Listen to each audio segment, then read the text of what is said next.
तब्दीली आ नहीं रही, तब्दीली अगर हमें करने की कोशिश की तो हम आपकी भी से बजा देंगे। And our support is not a blank check. पाक फौज जिंदाबाद, पाकिस्तान जिंदाबाद।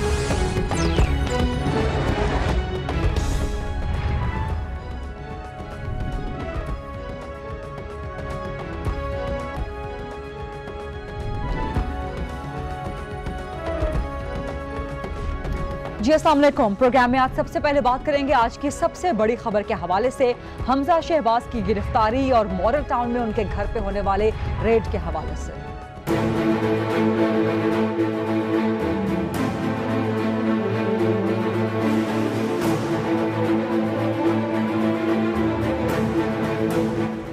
शरीफ फैमिली के खिलाफ नैब की एक और कार्रवाई, एक और जुमा, एक और शरीफ फैमिली के रुकन के घर पर नैब का रेड। आज नैब ने 96H मॉडल टाउन जो कि शहबाज शरीफ और हमजा शहबाज की रिहाइश कहा है, वहां पर अचानक रेड किया, वहां पे छापा मारा और मकसद नैब का यह था कि हमजा शहबाज को गिरफ्तार किया जाए आमदन से जायद असासों के इल्जाम में और मुबैना तौर पे मनी लॉन्ड्रिंग के इल्जाम में।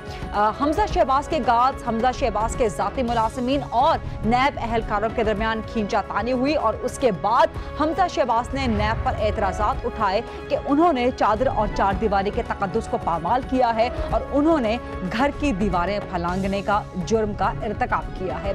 हमजा शहबाज के एतराज़ात के जवाब में नैब ने जवाबी इल्जामात लगाए और हमजा शहबाज के जाती मुलाजिमीन की तरफ से नैब की टीम को हरासा करने, जान से मारने की धमकियां देने, उनके कपड़े फाड़ने, उन्हें तशद्दुद करने के इल्जामात लगाए गए। यहां तक कि नैब ने आज हमजा शहबाज और शहबाज शरीफ के खिलाफ FIR भी कटवा दी है कार्य सरकार में मुदाखलत के हवाले से। नैब की तरफ से जो आज कार्रवाई की गई है, हमजा शहबाज की गिरफ्तारी क्यों नहीं हुई? क्या नैब का मकसद हमजा शहबाज को गिरफ्तार करना था या फिलहाल एक प्रेशर टैक्टिक था या नैब का मकसद कुछ और था? क्योंकि अगर नैब हमजा शहबाज की गिरफ्तारी के लिए गई थी तो फिर गिरफ्तार करने में कामयाब क्यों नहीं हुई? इसने नैब के तरीक़ाकार पे, नैब के एहतसाब के तरीक़ाकार पे और नैब की नीयत पे बहुत से शुकूक व शुबहात में इजाफा कर दिया है और बहुत से सवालात को जन्म भी दे दिया है। सवाल ये भी पैदा होता है कि हमजा शहबाज ने सरेंडर क्यों नहीं किया रियासती इदारों के सामने, नैब के सामने, और आखिर उनके जाती मुलाजिमीन, जाती गार्ड्स ने एक रियासती इदारे के एहलकारों को हिरासा क्यों किया, उन्हें तशद्दुद का निशाना क्यों बनाया? ये वो सारे सवालात हैं जिनके आज हम प्रोग्राम में जवाब लेने की कोशिश करेंगे, लेकिन पहले आपको जरा सुनवा देते हैं कि नैब के छापे के बाद हमजा शहबाज ने मीडिया से गुफ्तगू करते हुए क्या कहा था। आज चादर चार दीवारी का तकद्दुस पामाल किया गया। कोर्ट ने मुझे इजाजत दी कि आप बाहर जाएं, अपनी बेटी जो अल्लाह ने 20 साल बाद अता की तीमारदारी करें, और कौम को बताना चाहता हूं कि मैं कोर्ट की दी हुई इजाजत से एक दिन पहले पाकिस्तान की धरती पे था।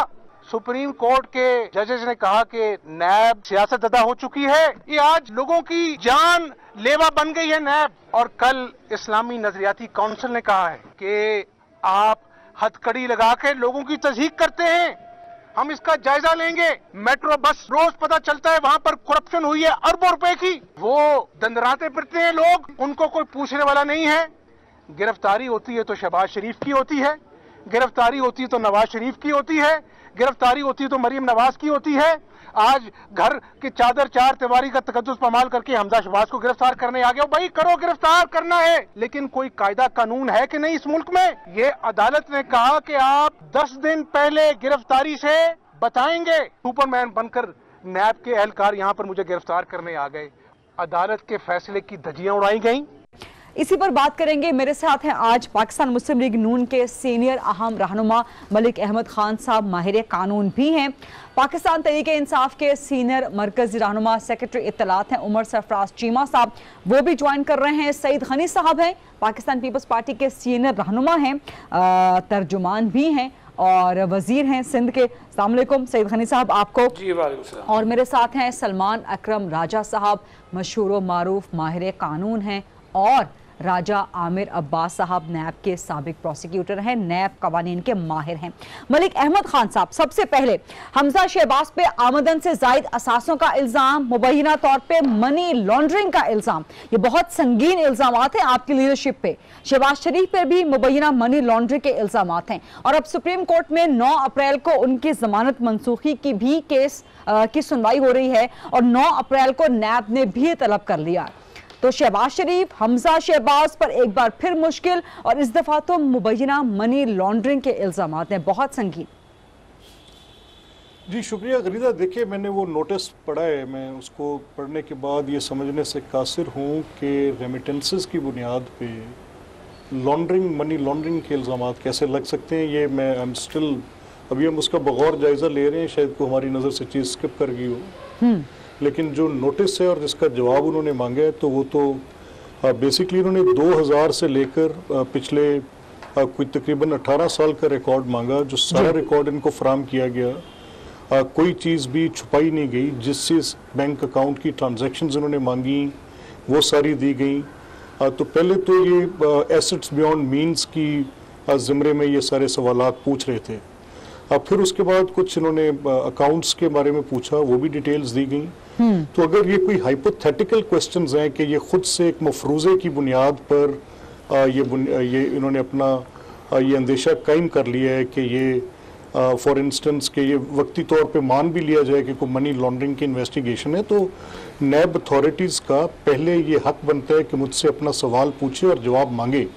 अब ये इतनी जो इन्होंने ये कार्रवाई की, रेड किया और उसके बाद से ये इलामिया जारी किया, या तो ये जो पहला अरेस्ट वारंट जिसका ये जिक्र कर रहे हैं, ये अरेस्ट वारंट इसी तफ्तीश के अंदर लेकर जाते और बताते कि ये मनी लॉन्ड्रिंग को, और वो उसे बाद के अंदर जारी ना किया जाता। और ये इतना अनप्रेडिक्टेबल एक्शन जो है, ये बिल्कुल समझ से बालातर है। इससे पहले 3 इंक्वायरीज में उनको बुलाया जा रहा था, वो तीनों इंक्वायरीज में जा रहे थे। और फिर ये एसेट बियॉन्ड मीन्स का जो इंक्वायरी थी, इसमें कोई चीज़ समझ नहीं आई, तो फिर उसमें कुछ अकाउंट्स का लाकर उसको फिर एक बिल्कुल ब्लैंकेट अपना इख्तियार इस तरह से इस्तेमाल करना शुरू कर दिया। और जो ट्रांजैक्शन जिसकी बात कर रहे हैं, वेरी स्ट्रेंज, वो 2005 की एक जो मैंने उसमें पढ़ी है कि सिंस 2005, तो 2005 में तो शरीफ फैमिली ऑलरेडी एग्जाइल में थी। वो कौन से उस वक्त किसी इख्तियार था उनके पास, या वो कब चीफ मिनिस्टर थे उस टाइम पे, वो तब तो जनरल मुशर्रफ की गवर्नमेंट थी। ये लोग अटक की सोबत के बाद एग्जाइल में बैठे हुए थे और फिर समझ से बाला तैरा। लेकिन स्टिल अभी हम उस लेटर का जायजा ले रहे हैं। ये जो आज का इनका एक्ट था विदाउट लॉफुल अथॉरिटी था, और अगर इनके पास कोई ऐसा सर्च वारंट या अरेस्ट वारंट था तो इनको कम्युनिकेट करना चाहिए था, कि बताना चाहिए था।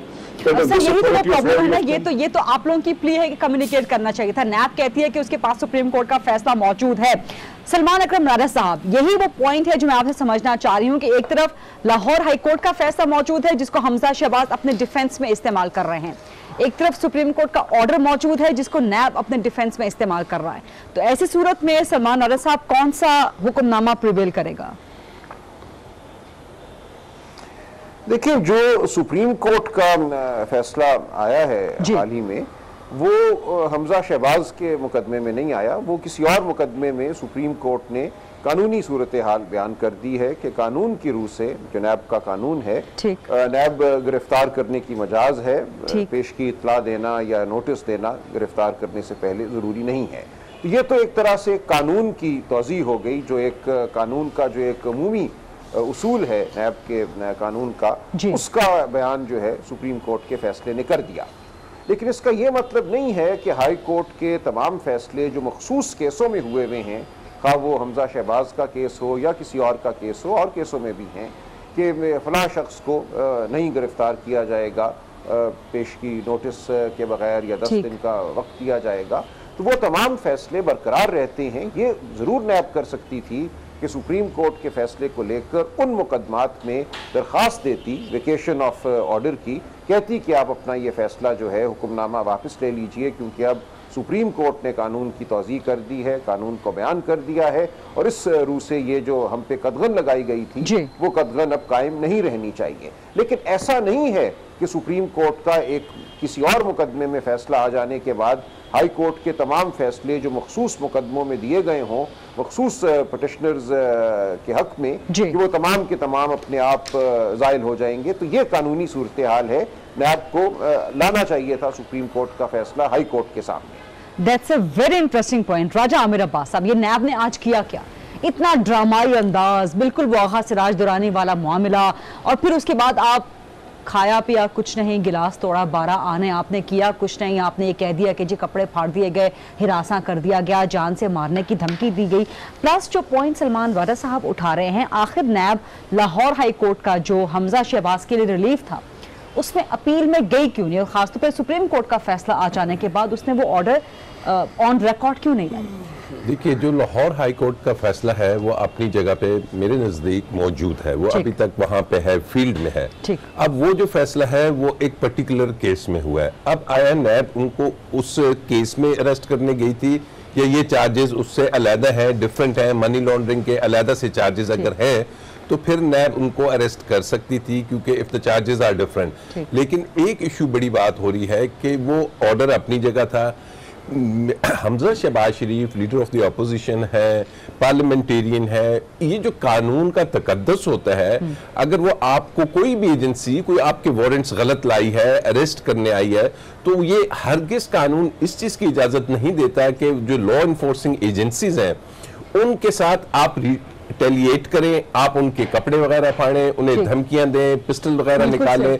दिस इज समथिंग कि वो ठीक है सरेंडर करते और जाके अदालत में कहते हैं कि जनाब देखिए एक एफआईआर भी कट गई ना हमजा शहबाज के खिलाफ, आप ये कह सकते थे कि ये कॉन्टेम्प्ट कर रहे हैं आप उस ऑर्डर की, ये कॉन्टेम्प्ट एप्लीकेशन चेयरमैन नैब के खिलाफ लगा सकते थे कि जनाब ये अगर ऑर्डर मौजूद है तो फिर आप कैसे हमें करें, लेकिन ये लीगल प्रोसेस। लेकिन अब जो उन्होंने कोर्स अडॉप्ट किया है, दैट कोर्स डजंट परमिट कि किसी भी शख्स को ये इजाजत है कि कल को पुलिस आती है, एफआईए आती है, नैब अगर आती है तो आप आगे से गन्स लेके खड़े हो जाएं, आप कहें कि जी मैं सरेंडर नहीं करता, मैं तो मुकाबला करूंगा।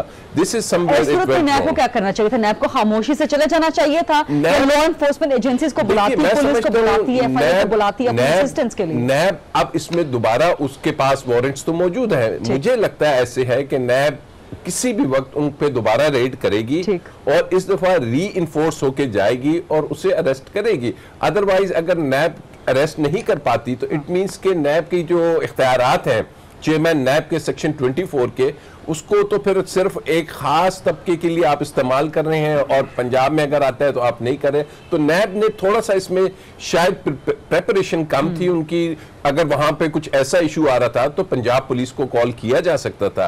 अगर नैब ने क्यों नहीं किया? क्या नैब का वाकई मकसद गिरफ्तारी था या एक हाइप क्रिएट करना था? अच्छा, इसमें जो आपने बात शुरू करने से पहले कहा ना कि जो एक कानूनी फर्ज है बतौर अपोजिशन लीडर होने के, तो यही कानूनी इस्तेहकाक पार्लियामेंटेरियंस इस्तेमाल करते हैं। इस हवाले से प्रोग्राम में डिस्कशन अभी कंटिन्यू है, लेकिन एक छोटी सी ब्रेक लेते हैं। Stay with us. Saeed Ghani साहब, मैं आपकी तरफ आऊंगी। आगा सिराज दुरानी साहब के घर पर जब रेड किया गया तो उस वक्त भी सियासतदानों की तरफ से, पार्लियामेंटेरियंस की तरफ से यही पॉइंट रेस किया गया था कि वो स्पीकर इन द असेंबली हैं, उनके ओहदे का तकद्दुस करना चाहिए था। अब हमजा शहबाज अपोजिशन लीडर हैं पंजाब में, उनकी भी यही प्ली है कि अपोजिशन लीडर के ओहदे का तकद्दुस करना चाहिए था। ओहदे का तकद्दुस होना चाहिए या जो कानून नाफिज करने वाले इदारे हैं, नैब है, एक्सेट्रा, उनके कवानीन का, उनके मामलात का एहतराम करना चाहिए?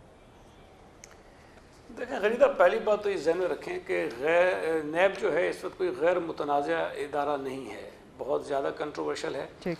और जिस तरह वो काम कर रहे हैं उनके कानून के ऊपर भी और उनके कंडक्ट के ऊपर भी बहुत सारे सवाल जो हैं उठते रहे हैं।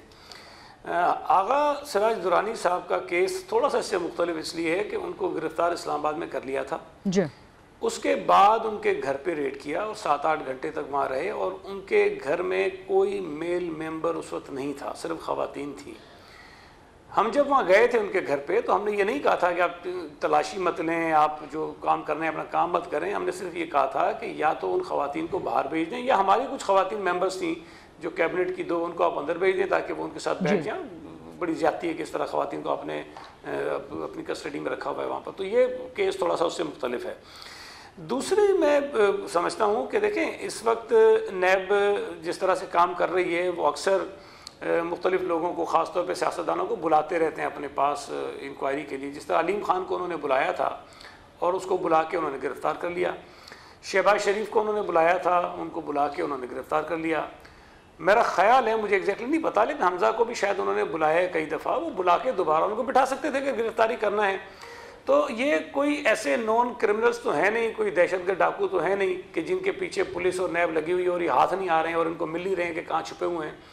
जहाँ पर जो भी आपको मतलूबा फ़र्द है जिसको आपकी गिरफ़्तारी ज़रूरी है, अगर वो आपके बुलावे पर आपके दफ्तर आ जाता है और आप उसको वहाँ अरेस्ट कर सकते हैं, तो फिर मैं समझता हूँ कि इस किस्म की ड्रामेबाजी जो वो नहीं होनी चाहिए थी। आपको याद होगा कि शर्जील मेमन जो है वो मुल्क से बाहर थे, उनका नाम ECL पे था, उन्होंने मुकदमे लड़े, बड़ी मुश्किल से ECL से नाम निकाला, उन्होंने कहा जी मैं पाकिस्तान आना चाहता हूँ, मुकदमात का सामना, वो बेल लेकर आए, जमानत दी उनको इस्लामाबाद हाई कोर्ट ने शायद, वो एयरपोर्ट पे उतरे, वहाँ पर एयरपोर्ट से उन्हें गिरफ्तार कर जाके उनको घसीट के उन्होंने, जिस तरह सारी फुटेज आपने देखी किस तरह उनको पकड़ के लेके चले गए, हालांकि पता था उनको कि जमानत पर है। भाई वो पाकिस्तान आया इसीलिए है कि उसको आप पकड़ो, उससे पूछो, लेकिन जिस अंदाज में उसको किया गया। अभी जाम खान शोरों के साथ जो कुछ हुआ है, वो सिंध असम्बली से निकले और कोई प्राइवेट गाड़ियां आ गई और गाड़ी ने आकर उनको रोकना, पकड़ने की कोशिश की। अब प्राइवेट गाड़ी में क्या पता कौन है, वो बेचारे निकल गए आगे, उनसे जान बचा के जाके FIR कटवा दी उसके खिलाफ कि जी वो नैब ने पकड़ने की कोशिश की और उन्होंने ये कर दिया, वो कर दिया, इस तरह करके वो जख्मी करके लोगों को चले गए। अब अगर आपको गिरफ्तार करना है तो लोग आसानी से गिरफ्तार हो सकते हैं। ये लोग ऐसे नहीं है जो कोई छुपे हुए और आपके हाथ नहीं आते हैं।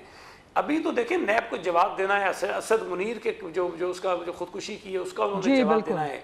अभी पता चला है कि आज या कल एक और डॉक्टर ताहिर अमीन है, वो शायद इनके अंडर इन्वेस्टिगेशन थे, वो पता नहीं किस किस्म का उनकी भी खबर आ रही है, उसकी डेथ हो गई है। उससे पहले गुजरांवाला सरगोदा यूनिवर्सिटी के जो प्रोफेसर थे, इनकी कस्टडी में बेचारे हथकड़ियाँ लगी हुई उनकी मौत हुई है। उसके अलावा जो मुजाहिद कामरान साहब थे, पंजाब यूनिवर्सिटी के वाइस चांसलर साबिक, वो जब छूट तो गए, लेकिन उन्होंने जिस किस्म की बातें आके कही हैं, आप मुझे बताइए कि क्या आप जो इज्जतदार लोग हैं उनको, ठीक है कोई आपका एलिगेशन होता है, पकड़ते हैं, उनके साथ जो रवैया ये लोग रखते हैं, उस किस्म के रवैये की आप तवक्को करें और फिर उसके बाद आप ये कहें कि नहीं ये किसी के घर पे गए हैं और कानून। देखिए आप किसी के घर पे जाएंगे और उनकी फैमिली में घुसेंगे तो ये तवक्को ना करेंगे, इज्जत से लोग आपको चाय पिलाएंगे, बिठाएंगे और आपको खातर मदारत करेंगे और उसके बाद ये हो सकता है। लेकिन सईद गनी साहब मुझे इंटरप्शन की इजाजत दीजिएगा। मसला ये है कि नैब के इस रवैये का ढंढोरा तो सब पीटते हैं, इसके रवैये की मजम्मत तो सब करते हैं, लेकिन इससे आगे बढ़ के अभी तक कुछ हमें पॉलिसी लेवल पे कुछ काम नजर क्यों नहीं आ रहा? उमर सरफराज चीमा साहब, being the representative of the government, आप इसके जिम्मेदार हैं जवाब देने के। देखें, पहले तो ये है कि आप सबको पता है कि ये हमारी हुकूमत आने से पहले नैब जो है हमज़ा शहबाज शरीफ, सलमान शहबाज, इनके खिलाफ मनी लॉन्ड्रिंग और ये चोरी और करप्शन के जो केसेस की इंक्वायरीज ऑलरेडी चल रही थी। और आपके सामने इससे पहले जब आपने आगा सराज का जिक्र किया तो इससे पहले हमारे अपने पंजाब के सीनियर वज़ीर अलीम खान जो हैं वो भी पेश हो रहे थे, उनके ऊपर भी जो चार्जेस इंक्वायरी चल रही थी। और अभी जो रीसेंट जो डेवलपमेंट खासतौर पे हमज़ा सलमान शहबाज के केस में जो रीसेंट 2 दिन पहले हुई, नैब जब इंक्वायरी करा तो इनके 2 फ्रंटमैन, एक इनका जो अफजल कयूम और फजल अब्बासी जो हैं, जिनके ज़रिए ये सारे जाली अकाउंट्स के ज़रिए जो है ये सारे मनी लॉन्ड्रिंग कर रहे थे, जिसके अंदर तकरीबन नैब के बकौल तकरीबन 85 अरब रुपए की जो मनी लॉन्ड्रिंग इस दौरान हुई। क्योंकि हमज़ा शहबाज की जो पहले 2002 के अंदर जो डिक्लेयर एसेट थे वो तकरीबन 2 करोड़ के थे, लेकिन जब इनके वालिद वज़ीर आला बने तो सिर्फ हमज़ा शहबाज के असासों में 2000 गुना इजाफा हुआ। इसी तरीके से सलमान शहबाज के असासों में 8,500 गुना इजाफा सामने है। तो डेफिनेटली उसको जस्टिफाई करने के लिए जो है इनको चाहिए था कोई सबूत मुहैया करते, लेकिन इसके मुकाबले में ऑपोजिशन ये भी सवाल उठाती है कि आपके एक फेडरल मिनिस्टर के बारे में खबर आई, मखदूम खुसरो बख्तियार साहब के बारे में, कि सियासत में आने से पहले, हुकूमत में आने से पहले और PTI की हुकूमत में आने से पहले उनके असासे क्या थे और उसके बाद उनके असासे क्या हुए, लेकिन वहाँ पे नैब कार्रवाई नहीं करती। इस तरह से हेलीकॉप्टर केस में जराए बता रहे हैं कि इमरान खान साहब का नाम जो है नैब सिफारिश कर रहा है कि जी निकाल दिया जाए। मैं अब आपसे अर्ज करता हूँ, देखें गुजारिश ये है नैब एक इंडिपेंडेंट इदारे के तौर पे इन्वेस्टिगेशंस कर रहा है। उसमें हमारी जमात के भी बहुत सारे लोग हैं, कुछ जो हैं गिरफ्तार हैं, कुछ ऑब्वियसली उन्होंने तो इस्तीफे भी दिया। आगा सुराज दुरानी तो इस्तीफा भी नहीं दिया। वो जब उनके ऊपर जब उनको गिरफ्तारी का हुक्म हुआ तो उन्होंने अपना ओहदा भी छोड़ा और वो बिल्कुल इंक्वायरी को फेस कर रहे हैं उसको। अब गुजारिश ये कि लेकिन आज जिस तरह भी पहले भी बात हो रही थी कि अगर कोई इनके पास कोई अगर कोई कानूनी कोई लकूना रह गया ऐसा और जिसको बुनियाद बना के ये समझते थे कि इनके साथ जो है कोई अनलॉफुल कोई ऐसी चीज़ हो रही है, तो उसका मतलब ये तो नहीं था कि आप अपने गुल्लू भट्टों को छोड़ दें। सरकारी एहलकारों के ऊपर जिस तरह उनके ऊपर तशद्दुद किया गया, जिस तरह से मुज़ाहमत की गई, ये मलिक साहब खुद ये भी लॉ पढ़े हुए, ये भी समझते हैं इस चीज़ को कि जिस तरीके से वही एपिसोड रिपीट हुआ जो सुप्रीम कोर्ट के पे हमला करके हुआ, जिस तरह से मॉल्टन के अंदर जिस तरह से वही आज इन्होंने मुजाहरा फिर वही दोबारा से करने की कोशिश की है कि बजाय इसके कि अगर इनके पास भी अपनी सफाई के लिए कोई सबूत कोई चीज़ थी या अगर ये समझते हैं कि ये बेकसूर हैं तो इनको तो खुद सरेंडर करना चाहिए था। लेकिन आज दुनिया ने जो मुजाहरा देखा है उसके बाद मैं नहीं समझता कि किसी किस्म की कोई गुंजाइश रह गई है ये कहने में कि इनके पास किसी किस्म के अपनी जाना बेगुनाही के लिए कोई सबूत नहीं है, इसलिए अब ये अपने कारकुनों को जो है ढाल बना के इस्तेसाब से बचने की कोशिश बच नहीं सकेंगे। देखिए पहली बात तो ये है, नैब को अपनी जो है परफॉर्मेंस उसके ऊपर जो है डेफिनेटली हुकूमत तो कोशिश करी कि इन इदारों की कैपेसिटी बिल्डिंग की जाए ताकि ये इंडिपेंडेंट इस्लाहात आप लोगों ने लेके आने हैं ना, पार्लियामेंट से लेके आने हैं। फरोज नसीब साहब जो है इसके ऊपर काम कर रहे हैं। हमने ऑपोजिशन जमातों को भी कहा कि हमारे साथ आए, बैठ के अपनी कोई रिकमेंडेशंस हैं तो दें, क्योंकि हम चाहते हैं कि ये जो साहब का अमल है ये और मौसर अंदाज में आगे चले ना, खाली सिर्फ लोगों पे केसेस बनाता रहे, मंतकी अंदाज तक ना पहुंचे। जिस तरह आज देखें फरीदा, आज जिस तरह ये इन्होंने परफॉर्मेंस जो आज शो की है, बड़ी ही एक इनकॉम्पिटेंसी सामने आती है कि अगर आपने किसी को गिरफ्तार करने गए, मुझे एक बात बताएं, पाकिस्तान के अंदर ये रोज का काम है, पुलिस या कोई दूसरे इदारे जब पकड़ दें इसी तरह इस तरह से नहीं होता जिस तरह से आज जिस तरह से तमाशा। मलिक अहमद साहब, आप चूंकि माहिर कानून भी हैं, आप हुकूमत पंजाब साबिका के तर्जुमान भी रहे हैं, किसी को गिरफ्तार करने जाएगा कोई कानून वाला इदारा तो क्या इस तरह से रिएक्ट किया जाएगा? नहीं, नंबर वन तो मैं सारी बात कोई बड़ी सख्ती से तरदीद करता हूँ। ये जब नैब की अथॉरिटीज़ गई हैं, अगर आपके पास फर्स्ट हैंड अकाउंट नहीं है तो मैं आपको दे देता हूँ। हाँ। जब ये लोग वहाँ पर पहुँचे हैं तो इनसे पूछा गया है कि आप किस मकसद के लिए वहाँ पर आए। ठीक। तो इन्होंने इंसिस्ट किया है to enter inside the premises, ये घर के अंदर दाखिल होना चाहते थे। तो घर के अंदर दाखिल होने से जब उनको रोका गया तो उन्होंने दीवार फैलाने की कोशिश की। उसकी सीसीटीवी फुटेज हमने मीडिया को दे दी है सारी। ये जितने लोग इस पर बात कर रहे हैं, पीटीआई के जितने भी हमारे साथी जो नैब की तर्जुमानी कर रहे हैं, शाम से बैठे हुए हैं। मैंने पहले इंफॉर्मेशन मिनिस्टर को करते देखा किस हक के तहत ये कर रहे हैं, फिर इनके वो शहबाज गिल आके बैठ गए और एग्जैक्ट वो डिटेल्स जो नैब के नोटिस, वो भी है ना जिसमें नैब एहलकारों के कपड़े फटे। Allow me to speak Rida, please मुझे थोड़ी इजाजत दे बात करने की। No authority can enter into my premises without lawful authority. कोई चाहे नैब हो या कोई भी हो, कैसे मेरे घर के अंदर दाखिल हो सकते हैं ये लोग? अगर इनके पास लॉफुल अथॉरिटी है, कोई सर्च वारंट है या अरेस्ट वारंट है, तो इनको मुझे पहले कम्युनिकेट करना पड़ेगा, मुझे बताना पड़ेगा कि ये अरेस्ट वारंट है, हम लेकर आए, आपको गिरफ्तार करना चाहते हैं, मैं गिरफ्तारी दे दूंगा। सर, नैब कवानीन के अंदर भी ऐसा है? बिल्कुल ऐसा है। ये नहीं है कि ये बिल्कुल ये they are free from all, चाहे वो जितना भी ड्रैकोनियन लॉ है, लेकिन लॉ है। हाँ। उसने मुझे अगर गिरफ्तार करना है तो उसको चेयरमैन की एक अथॉरिटी चाहिए जो उसकी उनकी एग्जीक्यूटिव बोर्ड की मीटिंग के अंदर कहते हैं कि जाएं फलां को गिरफ्तार कर लें, किसी को अरेस्ट कर लें। ऐसे नहीं है कि वो अपनी विम्स के ऊपर जब दिल करे जैसे मर्जी कर ले। नहीं, लेकिन अभी तक हमजा शहबाज शरीफ साहब ने कोई कानूनी रास्ता इख्तियार किया नहीं, लेकिन नैब चली गई है, नैब ने एफआईआर कटवा दी है हमजा शहबाज और शहबाज शरीफ के खिलाफ। देखिए, हम भी नैब के खिलाफ एफआई, मेरी बात अब मुझे अगर आप सवाल पे सवाल करती जाएंगी तो मैं अपनी वो बिपता जो मेरे साथ ज्यादती हुई है, हाँ। और जिसको बल्कि अदरवाइज पेंट कर दिया जो हमारे तहरीके इंसाफ के और हुकूमत के नुमाइंदे आते हैं आकर, वो सारे बिल्कुल एक कि जी वहाँ पर कोई मैन हैंडलिंग की और हमने तशद्दुद किया। तशद्दुद तो नैब वालों ने किया, वो खुद आके उन्होंने स्कफल की, घर के अंदर घुसने की जबरदस्ती कोशिश की। जब उनको हमने बताया कि हमारे पास लाहौर हाई कोर्ट की बेल ऑर्डर है, अगर आपके पास कोई सर्च वारंट है तो हमें दिखा दें, आप सर्च कर सकते हैं, लेकिन अगर आप अरेस्ट करने आए हैं तो फिर आपने पहले हाई कोर्ट से परमिशन सीख करनी है, ये ऑर्डर है। जिसका जवाब उन्होंने वो दिया जिसके बारे में Suleman Akram Raja sahab is one of the top lawyers in Pakistan. वो आपको बता चुके हैं कि बल्कि मैं उसे थोड़ा एक कदम आपको आगे लेकर जाऊं कि जिस पिटिशन में जिस अपील में वो ऑर्डर सुप्रीम कोर्ट ने पास किया है, वो इस्लामाबाद पिंडी हाई कोर्ट के उस ऑर्डर को भी उन्होंने सेट असाइड नहीं किया अभी तक। What to talk of Hamza साहब केस। वो तो उन्होंने प्रिंसिपल ऑफ लॉ के जो नैब का लॉ कहता है कि वो किसी को गिरफ्तार कर सकते हैं, इस हवाले से उन्होंने एक प्रिंसिपल एक पोजीशन बताई कि वो गिरफ्तार कर सकते हैं। ये ऑर्डर सेट असाइड, ये तो इसी ऑर्डर के खिलाफ तो उन्होंने ऑलरेडी एक अपील कर रखी है सुप्रीम कोर्ट में, नैब अथॉरिटीज गई हुई है।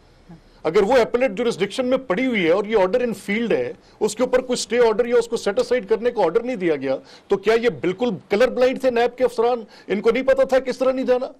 आज के इस बिग स्टोरी के हवाले से डिस्कशन मजीद भी प्रोग्राम में कंटिन्यू है, लेकिन एक छोटी सी कमर्शियल ब्रेक का वक्त हुआ है। स्टे विद अस।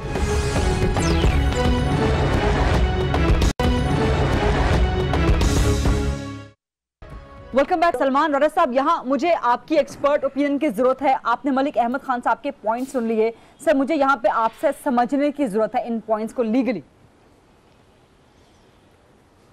नहीं, क्या सवाल बनेगा?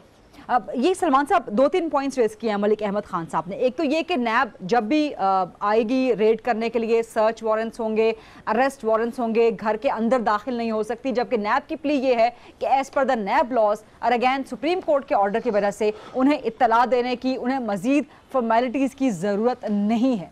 ये बेसिक पॉइंट है मलिक अहमद खान साहब का फिलहाल।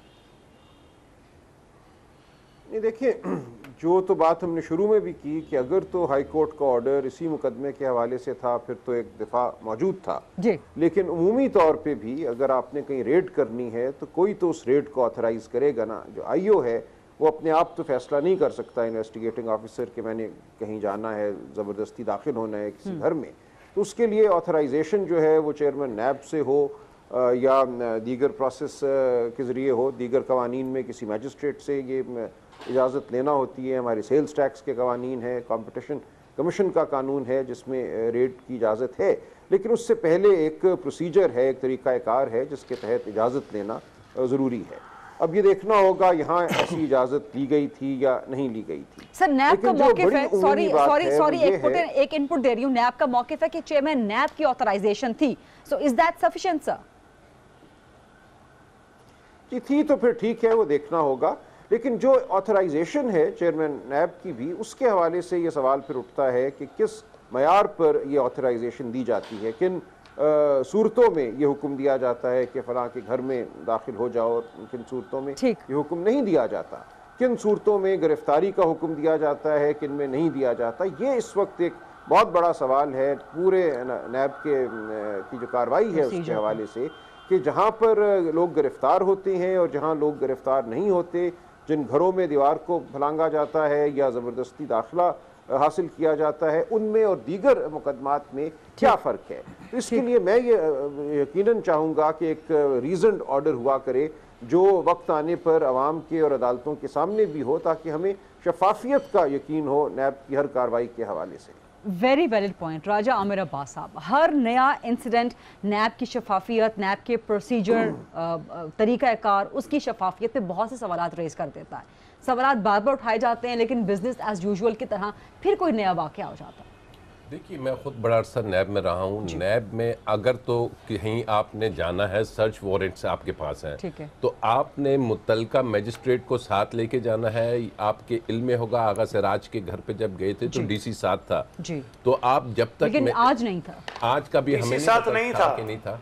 जब तक मुतलका मजिस्ट्रेट या वो साथ नहीं होगा, आप किसी प्रेमिसेस में जा नहीं सकते, आप कुछ ताला नहीं तोड़ सकते, आप किसी दरवाजे से अंदर नैब चाहे जितनी मर्जी उसके पास चेयरमैन की ऑथराइजेशन हो, they can not enter a premises without जो वहां के। तो फिर नैब ने जो आज कार्रवाई की है, डीसी नहीं थे, मजिस्ट्रेट नहीं थे, चेयरमैन नैब की ऑथराइजेशन थी जो इस वक्त तक नैब का मौका है। इसका मतलब है कि नैब ने आज अनलॉफुल एक्टिविटी की है। चेयरमैन नैब को जो ऑथराइजेशन है वो सिर्फ अरेस्ट की है, वो अरेस्ट की हद तक ऑथराइज कर सकते हैं, रेड की, सर्च वारंट और ये के लिए आपने मुतलका मजिस्ट्रेट से इजाजत लेनी है। नैब ने आज अनलॉफुल एक्टिविटी की है। अब मुझे नहीं पता उनके पास थी नहीं थी, नोबडी नोज। अब ये नैब जवाब देगा, और अगर विदाउट ऑथराइजेशन, विदाउट मजिस्ट्रेट वो गए हैं तो this amounts to an unlawful act. Saeed Ghani साहब, योर कमेंट प्लीज।